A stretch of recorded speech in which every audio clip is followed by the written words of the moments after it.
Hello, my name is Marcus. I'm the compiler of a collection of therapy quotes entitled Psychoanalytic Self-Awareness Quotes. This is TQ 336 to 339. Therapy quote number 336, Developmental Arrest. An interruption in the expectable unfolding of psychological development of an individual may profoundly affect the quality of the adult personality. So one theory around this is that from birth to 6 months, an extended womb is offered to the baby, called the stage of symbiosis. So just like in the womb, the baby doesn't know where he ends and his mother begins. The baby and the mother aren't differentiated. In the extended womb, a similar thing is sort of taking place. And assuming all goes well from birth to 6 months, the baby achieves enough ontological security. He hatches out of the symbiotic egg. He starts to explore his environment, and then there's what's called the rapprochement sub-phase of the separation individuation phase, where the child can do things not in his mother's presence, but he knows the mother's nearby and he can return to her at any time for emotional refueling.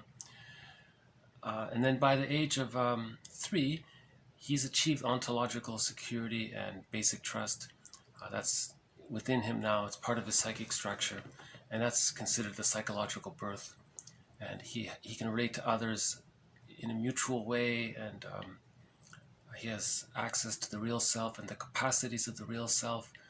He can do things and not feel guilty about it, or he can be creative and spontaneous and play a wide range of feelings. He can feel empathy and gratitude and appreciation. He can feel regret if something goes wrong. He's reached that so-called expectable unfolding of psychological development at the age of 3. That's one theory about it. But if something goes awry between birth and the age of 36 months, that means the negative memories with the mother outweigh the positive memories with the mother, and there's a deep ambivalence of love and hate as a result of it. That's called psychic. The splitting is there, the defense mechanism, the splitting. So between birth to 36 months of age, it's normal for the child to have 2 images of the mother, one being loving, one being frustrating. But by the age of 3, the child gets it and puts the images together, and mother's one person, regular person. But again, if the memories are too frustrating, the child keeps the images split to protect the connection with the mother. So he's in denial of his anger and even of the image of his mother, or the idea of his mother being unsatisfying, because he needs the connection. Life force is object seeking. He has attachment needs. So he attached with the mother through the positive memories, but his psychic umbilical cord is with the rejecting image of the mother. Remember what Fairbairn said, the more rejecting the mother is, the more the baby needs the mother, the more he will be psychically bonded to the mother. So there's that deep ambivalence. So that's considered a developmental arrest or a developmental trauma. And that's what it means, that it can affect the quality of the adult personality, because when there's a developmental trauma, that means there's a trauma, and when there's a trauma, there's the repetition compulsion to attempt to master the trauma. But after the age of 5, it goes awry.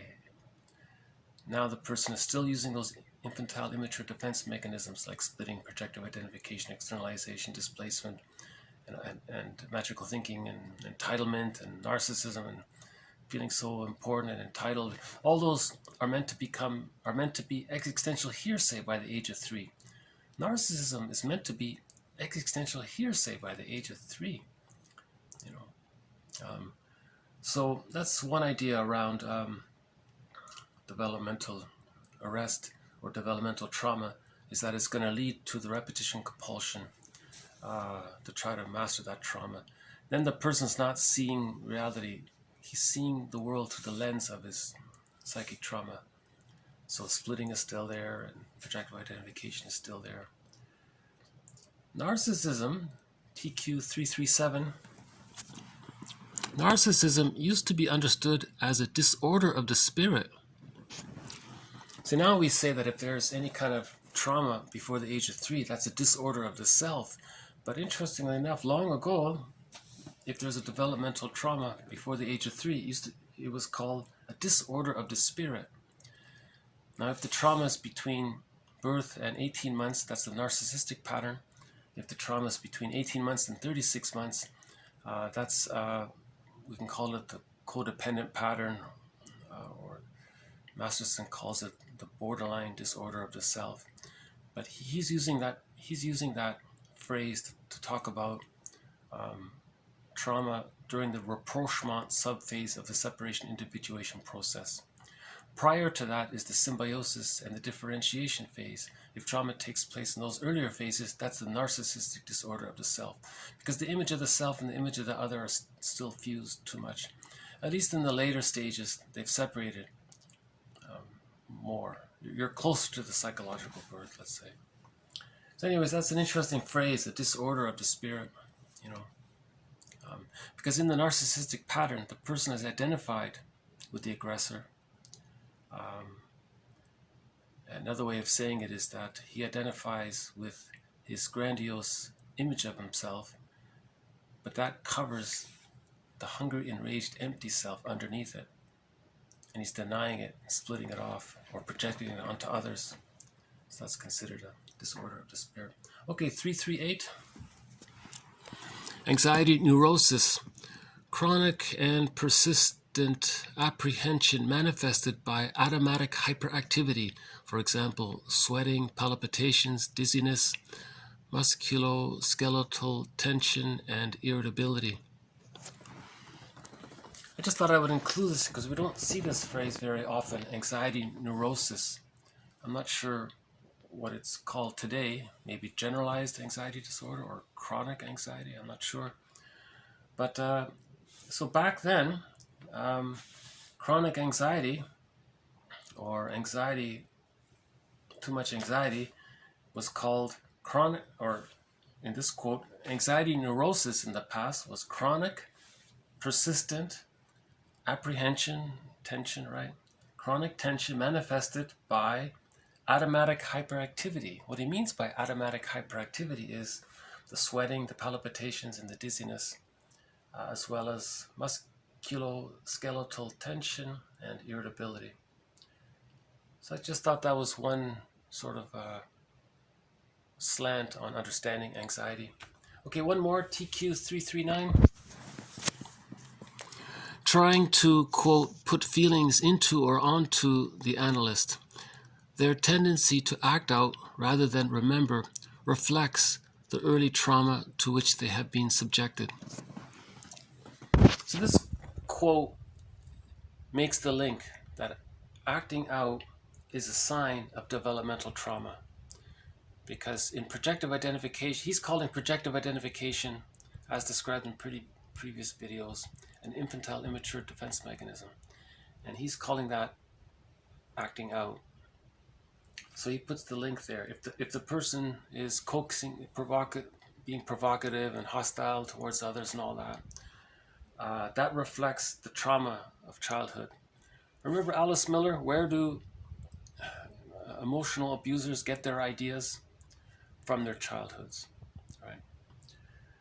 So trying to put feelings into or onto the analyst. So that's what in this symbiosis phase, the baby and the mother were fused. So when the baby had a feeling, he expects the mother to feel it because they're fused. So this still takes place in projective identification. The person is trying to provoke another person to feel what the baby's, or what the person used to be the baby. Now the person is doing the same thing that the baby tried to do before. The adult is now trying to do in the present. Coax the other person to feel what he's feeling, just like the baby was trying to coax his mother to feel what he was feeling, to communicate his needs. If he's distressed, it means the need's not met. So if the person is still trying to coax other people to feel something that you're not aware of yourself, you're acting out of that repetition compulsion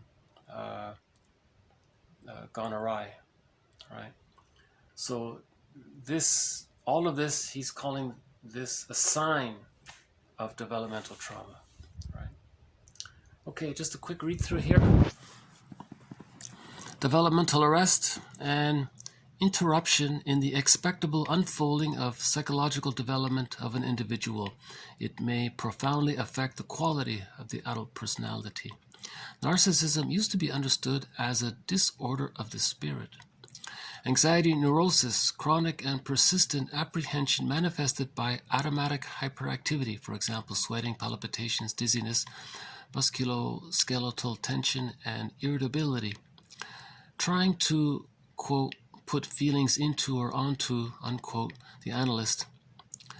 Their tendency to act out rather than remember reflects the early trauma to which they have been subjected. So again, that first part there in the TQ339, trying to put feelings into or onto the analyst, that's called projective identification. So this tendency, he's calling a form of acting out, and acting out means you're repeating, not remembering. You're remembering an action, not in words. So if you're remembering an action, not in words, that's a sign of trauma, he's saying. Okay, so thank you very much. This has been TQ336 to 339. More to follow. Thank you. Bye for now.